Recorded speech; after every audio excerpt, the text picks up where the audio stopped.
Hello, and welcome back to the studio. I'm Dr. Wigo, and today I'm here with some hints and tips and tricks and cool stuff that I've discovered about the Apple Vision Pro, playing with it for the last couple of weeks. And yes, the deadline to return it has passed, and I'm keeping it. But you knew I was going to keep it. I love it. If that wasn't clear enough, watch last week's video where I made it very clear how much I love it and how much I love watching 3D movies. Watched another one last night. Pirates of the Caribbean, Dead Men Tell No Tales. Didn't remember anything about it, but it looked great in 3D. First, I'm going to run through some interface stuff, hints and tips, and show you some things that might help you use the Vision Pro a little better, and also correct some erroneous information I may have said last week. Then I'm going to run through some cool stuff that you can do with the Vision Pro that you may not have heard about, unless you've watched as many videos as I have, because some of these things I've gotten out of other people's videos, which I have linked below in previous videos, and I'll link some more down below today. Then the last thing, I'll throw in some useful tips, some quality of life stuff that I think I've mentioned these before, but I just want to call attention to them one more time. Instead of putting chapters at just those points, I'm going to put chapters in for a lot of these things. So if you look down there, there's going to be lots of little short chapters because I'm basically going to give each tip its own little chapter stop so that you can come back and find stuff if you need to later. Because yes, people use me for a reference.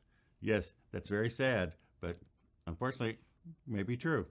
Okay, well, I need to put it on. Well, the first little tip I'll tell you is if you hold down, you'll see that you can turn on the microphone, which I did not know before, and which comes in very handy for syncing up footage. I've been doing it by eyeball, and now I can do it by using the waveforms. Okay, the first thing I want to clear up is last week I was complaining about not being able to stop movies. Well, this is kind of a double tip, because first, it turns out if you're demoing stuff, you can't show movies because of the copy protection, but you can show trailers. So this is the trailer for Black Panther. Now, last week I was complaining that I couldn't make the controls appear. Well, a couple of commenters, and thank y'all very much, pointed out that all I have to do is look at the center of the screen and do this. And there are the controls. And to make them go away, look at the center of the screen, do that, they go away again. So that is one handy dandy little thing. Here's another quick tip. I don't know if you've noticed, but if you watch other people's videos, you'll see this little dot appearing, floating in space in front of them. Well, it's the control panel, the little arrow that you can click on to pull down the control panel. And if you notice, when I look up, there it is. I have to look way up. Why? If you go to Settings, Control Center, you'll see up here, you can move it up. And the default is here, but if you just move it up a little, then it won't just constantly be appearing up at the top of your vision. You'll have to really look up. See, now it's way up there. While we're here in the Control Center panel, you'll notice I can add things. I can add accessibility shortcuts, AirDrop, guided access. I don't think I need that. Sound recognition. This is worthy of a tip of itself. Oh, and text size. Very handy for us old guys. So you see, now I have these extra things so I can go to text size and make things bigger and easier to read, which is very handy when you're an old guy like me. Sound recognition, which if you turn on, you can set it so it will hear, if it hears a fire, it'll make sounds for you. I think this is mainly intended for people, who can't hear, or if you're doing something so loud that you won't hear, like if you have your earbuds in. That's a cool little tip. Also, if you've watched all those videos of people fooling around, like in cars, which, by the way, I will never do, and neither should you. Don't be driving with this thing on. That's just stupid. They kept complaining that their windows would go away. Well, you have to put it in travel mode. Now, you have to turn it on before you're moving. Once you're moving, it won't work. So before the car starts moving, if you're in the passenger seat or in the back seat, turn on travel mode, and then it will put the windows relative to you rather than relative to the space. This is a thing that you may not be aware of. You can bring things right up in front of you, and then you can touch things. This works especially well if you're working in an iPad type app that's not made for Vision Pro. But yeah, you can actually just touch like you can with the keyboard. So also, when you want special characters, so you just hold the key, or if you're doing it the old-fashioned way with your eye,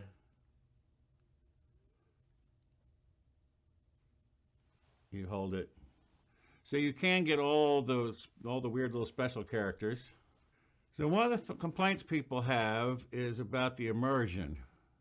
So when you're fully immersed, you can only see your hands. You can't see anything. I can't see my table. I can't see my computer. I can't see anything. But anyway, the trick, now you see my entire field of view has the immersion in it. But when I look down, look, there's my computer, here's my desk, here's my thing. So you can still function and see your hands for like eating and drinking and doing that kind of stuff.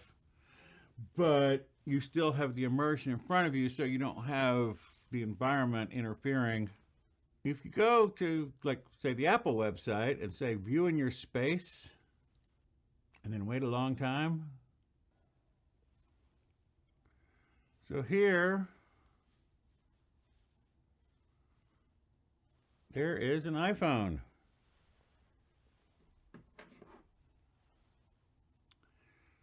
Now that must not be a Mac. Oh, that's the 15 Pro. I have a Pro Max. But they're allegedly actual size. Well, yeah, I think that is pretty much actual size. And here's the Apple Watch. Ultra 2. Pretty much actual size. And it's not just Apple. The Metropolitan Museum in New York City, some of their exhibits have this. I'm not a big photo guy, but I have a nephew who is. And he lives out in the Seattle area, and so he takes panoramic pictures, which I can now look at like this. Okay, this is pretty amazing. And then you see down here, as you look down towards your certain death, you can exit view and go back and maybe pick another one, like this one.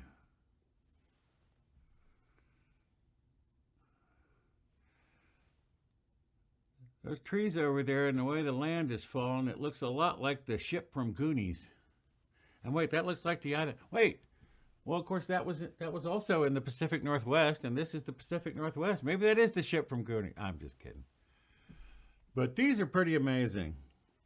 So thank you, David, my nephew, who is a bit of a photographer and takes some of these, and he shared some of these with me. Oh, and there's a little Easter egg hiding. So when you're in Keynote, you can rehearse your presentation in a conference room or in a theater. But it's not just any theater. This is what it's like in the Steve Jobs Theater at Apple, where you see all those presents. I'm now standing where Tim Cook stands, and if I turn around here, there's my slide, and look, you can see all the lights and all the, so if you want to practice a presentation, you can rehearse your slideshow and do the whole thing. That's a pretty good little Easter egg. Okay, that's all I need to be inside for. Always put your little condom back on so you don't scratch the thing up. The back of the headset here that has engraved, designed by Apple. But wait, it gets even better, because over here, your serial number for your unit is actually engraved in little tiny letters right here on the inside of the faceplate. I will now reiterate 2 tips that I have given in other videos, but I think they're really important. The first one is, if you're going to do like me and watch like 2 and 2.5 hour movies sitting in this thing, you need the dual loop band. Maybe you don't. Different people are different ways. Some people prefer the single loop band with the little thing that you can tighten up. This is the only thing, because this gets the weight off of here. The regular band, it pushes the whole thing, so I have a lot of pressure both up here and down here. Whereas with this, I can get most of the pressure off of here, and it also gets a bit of the pressure off of the top. So it's not nearly as... Anyway, I find the dual loop band way more useful and way more comfortable. I can sit in here for 2 hours with the regular band. Yeah, it looks cooler and it doesn't mess your hair up as much, but it hurts me. Not everybody. Your mileage may vary. And then the other thing, which I also mentioned in another video, is even though I determined that these reader inserts don't really seem to do anything, when I take them out, nothing is less sharp. I mean, it's equally sharp either way. Oh my God, there's a fingerprint on it. I have my Vision Pro cleaning cloth right here. There we go, fixed that problem. Well, that might have been one of those smudges I see. And you've heard people say that when you're watching movies, because they'll get bright, it'll look like there's smudges on in front of your eyes. Well, I actually had a smudge, so maybe that's why I was seeing it. But Jerry Rig Everything, when he did his scratch test, these lenses inside here are plastic and easily scratched. So I put these in, I keep the readers in, even though they don't seem to be doing any good, but they're giving me an extra layer of protection. So I don't have to worry so much about scratches on the inside. They give you this lovely cover for out here, but you don't care about scratches out here. This is the side you don't want to scratch, and of course they don't give you anything to cover those when you're not using it. They should have another little thing that sticks in there to protect those, or use the reader inserts. They're only $100. So those are my hints and tips about using the Apple Vision Pro and things I've discovered from either watching videos or from doing it myself, or a combination of both. I will link some of those videos that I got some of these ideas from below, so you can go, because they had even more stuff, but I wasn't interested. Didn't think you'd be either. My next Vision Pro video, I'm probably going to do some diving into apps. I don't know if you've heard. There were 600 made for Vision Pro apps on launch day. Well, now there's over 1,000.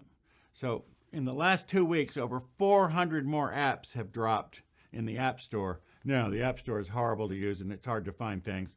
But I have been scouring and watching videos, and so I'm going to find a collection of apps to show you in my next video. But that may not be my next video. I also got a package delivered, so I have a little unboxing to do of a game. So I'm going to slip that in somewhere. See, I can talk about things other than the Vision Pro, just not for very long, and then I go back to talking about this. So come back next time for either an unboxing of a PS5 game or apps on the Apple Vision Pro. They'll probably be the apps. Come back and see. Probably apps. Those are my quick hints and tips for using the Vision Pro and some things you might not have known. Thanks for stopping by. See you next time. Bye-bye. Got to get back downstairs and go watch another 3D movie because, man, they look good. Thanks for staying to the end. Bye-bye.